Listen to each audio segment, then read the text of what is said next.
The MyRIDE suspension, it just takes all the shock off of major bumps and just makes everything smoother. Comfortable equals performance in this business. So the more comfortable you are, you're better to perform and you get more done in a day.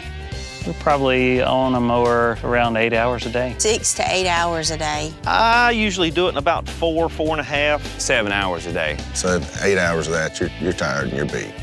My crew hires a bunch of different size individuals. Different people would be using the machine. And the fact that you can change the settings is just a very, very good deal. If you're on one that's particularly bumpy, you may want to soften that ride up a little bit. It's easy. It's just a clip and a slide across. For me, I like it a little bit firmer. I like 5.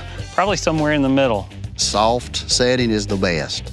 I like the fact that you can adjust it to suit what you like.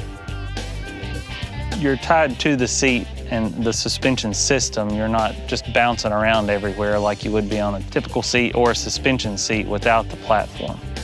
If your crew's comfortable, they'll work harder for you and they'll work longer for you. This one, I think, would, you could keep going. You might could ride 10, 12 hours on this one and not feel it.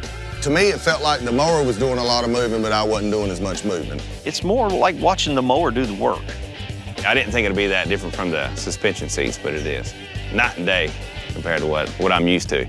I've never experienced anything that rode like that. I can't think of one that was more comfortable in the 17 years that I've been doing it. The quality behind Toro is #1, I would say. It's heavy duty and it's dependable. More than anything, it's dependable. It's very maneuverable. You can get in tight spots. Good deck speed and good quality cut. It's better than the best mower I have right now. The new Toro is unbelievable. You just have to check it out for yourself.